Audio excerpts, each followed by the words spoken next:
convention series, we are covering all the important conventions that are there in our environment and ecology syllabus part. Already UPSC has asked every year almost in prelims and mains examination questions related to such global conventions. In the previous sessions we have covered Ramsar Convention and CITES Convention. In this session we are going to cover the Vienna Convention and Montreal Protocol for ozone depleting substances. Let's talk about this particular, let's say, convention. But before that, small announcement related to optional subjects that are going to start at Legacy IAS Academy from 17th August onwards. Which optional subjects we are going to cover? Anthropology, sociology, PSIR and psychology. So yes, those students who want to get the expert guidance from these experienced faculties, you reach out to Legacy IAS Academy and talk to the faculties how these sessions are going to be conducted, what is the fee structure. You will get all the information. Okay, so first of all, what we'll do is we'll try to understand the geographical phenomenon of how this ozone layer depletion is happening. When we are talking about ozone, basically we are talking about good ozone that is present in the stratosphere, right? So stratosphere is that particular layer above troposphere where we have this ozone layer, right? Ozone is, we can say that O3, and this particular ozone layer is a protective layer for us. It is protecting us from high, we can say, frequency UV radiations that are coming from the solar radiations. Now we can talk about first of all the ozone depleting substances. Ozone depleting substances, for example, chlorofluorocarbon or halogens, they are released through various industrial activities, and we can say that man-made activities, like we can talk about the use of refrigerators and air conditioners and the industrial foams. So there these substances are released on large scale all over the world in developed and developing countries, and it is getting added into the troposphere. But through, we can say that, vertical convection, it is getting added into the stratosphere, also upper atmosphere. Now through atmospheric circulation, first of all we can say that atmospheric circulation, it is reaching to polar areas also, because it is not released in polar area. Atmospheric circulation is, we can say, helping it to reach to that polar area where this particular ozone depletion is prominent. What kind of geographical phenomenon is responsible there? Yes, once it is added into the stratosphere in the polar areas, we must know polar vortex concept. Okay, now what happens at ground level in the polar areas? We know that there is high pressure, because this air that is becoming colder and denser, it is subsiding down in the polar areas, forming the high pressure. Now as the wind is leaving the upper atmosphere, there will be low pressure created there. And in northern hemisphere, we can talk about, like, in the around the low pressure area, what happens is anti-clockwise movement of wind happens, and that's why it is called as cyclonic movement.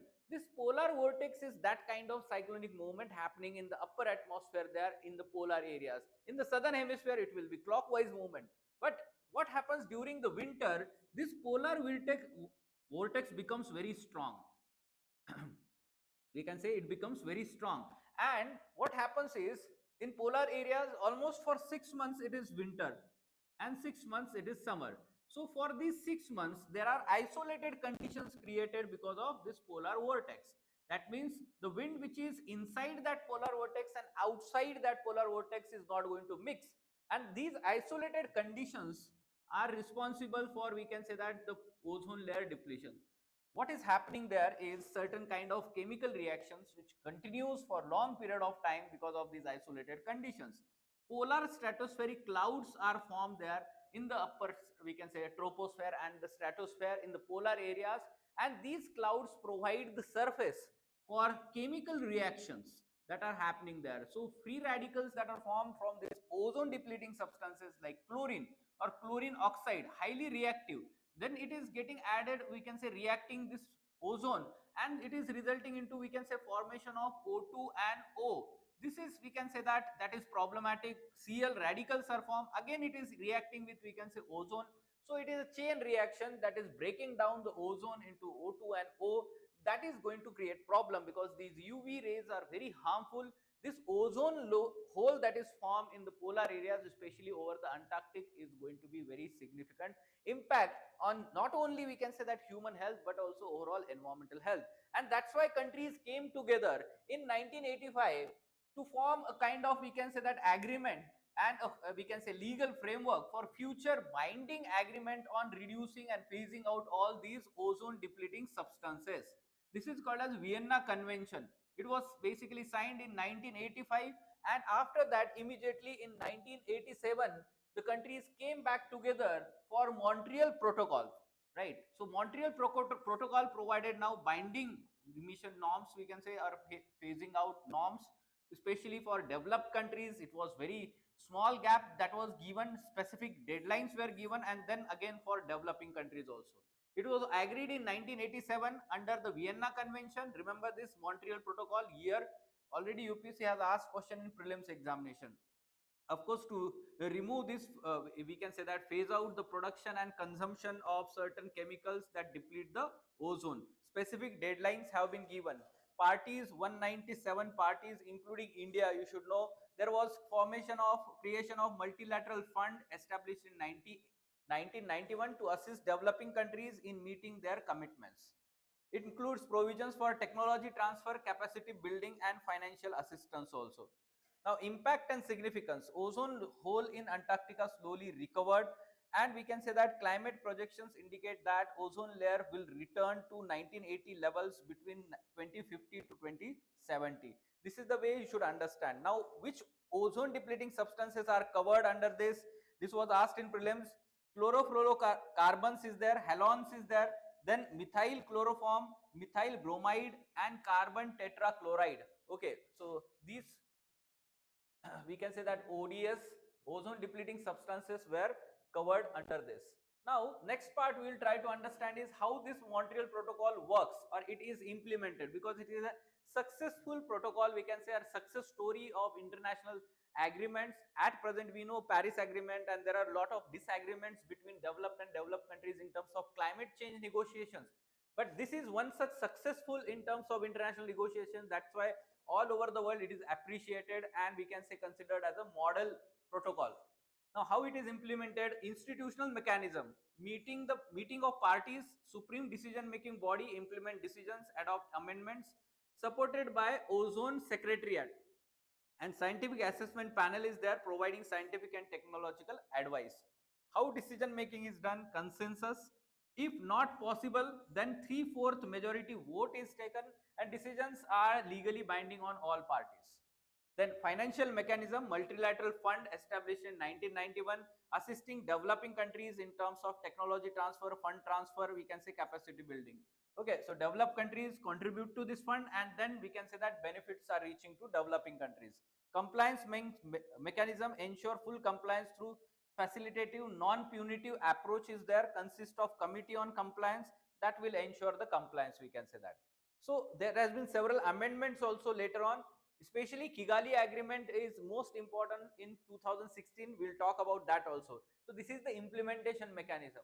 Now, what are the global, let's say, phase out timelines? So we need not to remember the exact timelines for all these gases, or we can say ozone depleting substances, but you should know that which key substances have been phased out by the time. CFCs, especially CFC 11, 12, 113, 114, halogens like halon 1211 and halon 1301, carbon tetrachloride, methyl chloroform, methyl bromide, all these have been phased out. Production and consumption control have been, let's say, set up for these, we can say that, substances. And monitoring mechanism: these data reported by countries every year, monitored through UNEP and World Meteorological Organization assessment reports. Compliance committee reviews these and ensures adherence. This is the way it is done. Now, when we talk about HCFCs and CFCs, yes, parameter ozone depleting potential is very high for, we can say, CFCs. HCFCs, it is comparatively lower but still harmful. This comparison you should know. That's why more focus was given on CFCs. So overall positive impact is there. Of course, positive ozone layer is healing, reduced skin cancers, cataract and immune disorders, and climate co-benefits are also there. How we'll try to understand that in Kigali Agreement. Okay, so India and Montreal Protocol, let's talk about that. India has been party to Montreal Protocol since 1992. First thing, demonstrated strong political and will and towards, we can say that, ozone layer protection, actively participated in decision making processes. So in 1992 we ratified it. In 1993 began the phase out of CFC production. In 2010 completed the phase out of CFCs. In 2020 achieved the HCFC phase out ahead of schedule. So this is the way we have achieved so many things. Same thing it is mentioned here. So we can say that it is recognized as a model developing country in terms of ozone depleting substances phase out all over the world. So India has shown the, we can say that, leading, we can say that role. It has played a leading role. And what support we have received: financial and technical support from the multilateral fund we have received, technology transfer, capacity building and training, helps in meeting incremental cost of compliance.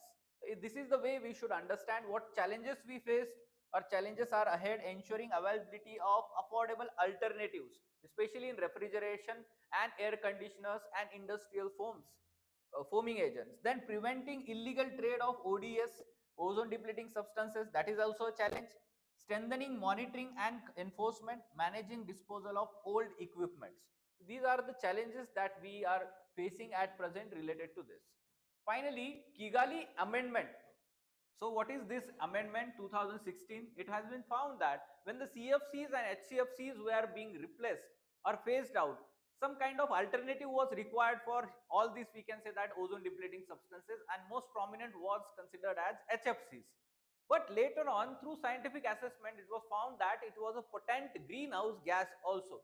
So its release into the atmosphere is adding into global warming. Now, ozone depleting substance, it is not, but it is now global, it is resulting into global warming because it is having greenhouse gas, it is potential and global warming potential. So that's why now we decided that we have to phase out this gas also and use any other alternative which is not ozone depleting substance as well as not greenhouse gas. So we should remember this is particular, we can say that, Kigali Amendment to Montreal Protocol at 28th meeting of parties, Kigali, Rwanda, came into effect in 2019, legally binding also, we can say, for India. So why it was needed? HFCs replaced the CFCs and HCFCs. HFCs do not deplete ozone but are potent greenhouse gas. Just now we talked high warming potential, and that's why it was resulting into problem. Also, urban heat island effect was, we can say, happening because of this. Expected benefits: avoid up to 0.5 degrees Celsius global average temperature rise by 2100. Supports Paris Agreement goals that we have. Okay, and encourages shift towards energy efficient and climate friendly cooling. India's position: India consumes only 3% of global HFCs, US 37%, China 25%. Look at this. Agreed on lenient phase down schedule considering the developmental needs. Committed to a transition to low global warming potential alternatives responsibly. So you should know that Montreal Protocol protects ozone layer and Kigali Amendment addresses climate impact. It targets ozone depleting substances, it targets HFC, which is global warming potential, we can say. So phasing down HFC's production and consumption by 80 to 85%, this is, we can say, from baseline till 2045. This is the main target, we can say that, for Kigali Amendment. All right. Now, in general, compliance issues under the Montreal Protocol, just now we talked about illegal production of CFCs happens, illegal trade happens. Then why was CFC 11 used illegally, especially used in polyurethane foam insulation? I told you, in terms of refrigerators, building insulation and other applications in industries, cheaper than alternatives, and that's why it is illegally produced and traded. Why this CFC 11 is dangerous? High ozone warming potential, ozone depletion potential, very high global warming potential also, and long atmospheric lifetime, 50 years. That's why it is problematic. So overall, if we talk about this particular Montreal Protocol, it has been a success story. Okay, why it is a success story? You should understand that it has resulted into global cooperation, and a sense of urgency was shown by all the global countries, leaders, including developed countries and developing countries. So nearly 99% of controlled ODS phased out globally. Ozone depleting substances prevented millions of cases of skin cancer, cataract, and immune suppression. Then protected agriculture, marine phytoplanktons, and ecosystems. So overall, let's say, ecosystem excuse me, has been protected because of this. Expected recovery of ozone layer to 1980 levels will happen in mid latitudes in 2040, Arctic 2045, Antarctic we can say. It is because large Antarctic hole, ozone hole is there. So 2066. Overall, we can say that by 2050 to 2070, all ozone layer can be recovered. We can say that climate co-benefits, yes, prevented warming of nearly this amount, 0.5 degrees Celsius to 1 degree Celsius, because many of these ozone depleting substances like CFC11 is there or HFC, they have high global warming potential, right? So they are powerful greenhouse gases. So in general, we should understand that Montreal Protocol is regarded as the most successful environmental treaty because compliance exceeds 98% and nearly 99% of the controlled ODS have been phased out globally. So in this manner, we should understand it is a kind of a precedent at international level, especially for the kind of problems we are witnessing, disagreements between developing and developed countries for climate change actions. But this is a precedent and all countries should follow it. So this is the way we should prepare for prelims and mains examination. From mains, analytical aspect you should talk, its significance and all these things. For prelims, there has been question related to ozone depleting substances and how ozone is depleted. Geographical aspect is also involved. Earlier we have learned about that phenomenon. So in upcoming sessions, we are going to learn about the remaining parts, especially Kyoto Protocol is there, Paris Agreement and climate change related agreements and global conventions. So keep following these sessions, share with your friends and subscribe to Legacy IAS Academy. Thank you.